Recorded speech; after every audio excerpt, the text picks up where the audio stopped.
Civil War times to meet the needs of war. From more advanced guns to newly developed medical procedures, technology played a major role in the outcome of the war. Newer modified versions of weapons were developed over the course of the war. The rifled barrel allowed bullets to spin at extreme velocity, thus making the musket a more deadly weapon. Rifled barrels increased the accuracy, stability, and the range of a shot bullet. Eventually, most Civil War guns were equipped with these barrels. Common models including the Springfield musket, the Spencer carbine, and the Enfield rifle muskets. Often, rifled barrels were prepared with mini balls. Even more deadly combination. Mini balls are small cone-shaped bullets that can be quickly loaded and more efficient. Some bullets were loaded with bacteria, so even if the target survived the original attack, there was a high probability that the bacteria would spread and the target would die from infection. With the use of quickly loaded mini balls, repeating rifles were used more often. These rifles were mainly utilized by the North as the South did not know how to work them. Repeating rifles could shoot 7 rounds per minute and were also known as the handheld version of machine guns. Machine guns were large cannon-like weapons that were loaded on a wagon. Although the guns had very fast firing rate, most designs were similar to that of the Gatling machine gun. They were very hard to load and operate, and therefore were only used to defend strategic infrastructure. Other than guns and cannons, the soldiers used grenades and mines. Grenades were widely used by the North but were ineffective as the opposing side would catch them using a blanket and throw them back. Meanwhile, the South made advancements in explosive technology. Mines were simply buried iron boxes filled with gunpowder with a fuse attached, but when triggered, they could be deadly. Torpedoes were also designed to sink or weaken ironclads. The armies also wielded less intimidating-looking weapons, like the calcium floodlight or limelight. These lights were used to temporarily blind offending soldiers and reveal locations of ammunition or strategic positions. Alongside weapons were various different vehicles and machines used both in the Navy and the land. One advancement in naval war was the creation of the ironclads, which were steam-propelled warships that were equipped with iron or steel plates for protection.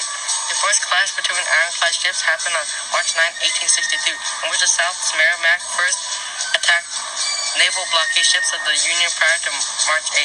Another improvement in sea warfare was the submarine, although it was very inefficient and was used much later in the war.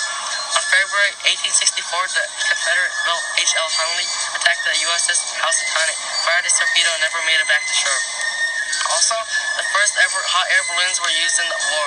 Although they may have not been used for fighting, they were used to spectate battles in an aerial view.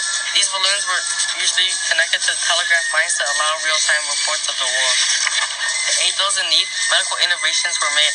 Though most weren't as effective as they ought to be, the first ambulance in the Civil War was actually not a vehicle but a team of soldiers that would carry the wounded to hospitals. This was first invented by Jonathan Letterman, who was the medical director of the Potomac.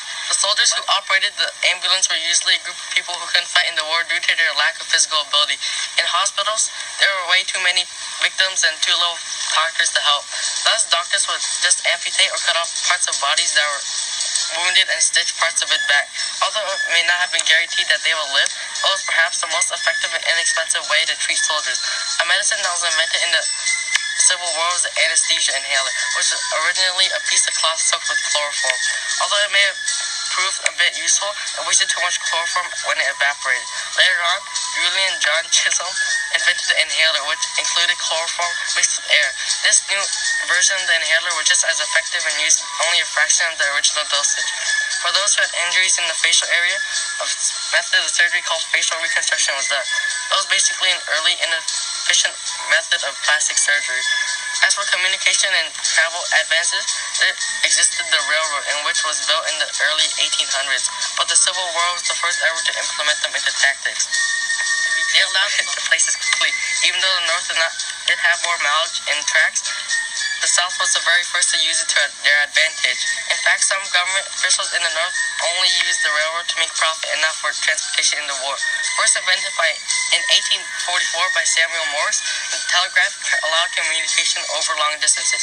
This eventually led to the casting of news report during the Civil War, in which many people listened to, including Abraham Lincoln himself. Also during the war, photographers would take pictures using early versions of cameras in order to show the effects and casualties of war. The early version of the camera required the photographer to sit for minutes before the actual picture would come out, resulting in a very risky and slow process of pictures. In the end, the Civil War turned out to be one of the bloodiest wars in all of history. Despite the hundreds of thousands of casualties that resulted from this war, many new advances in technology, especially in weaponry, were made.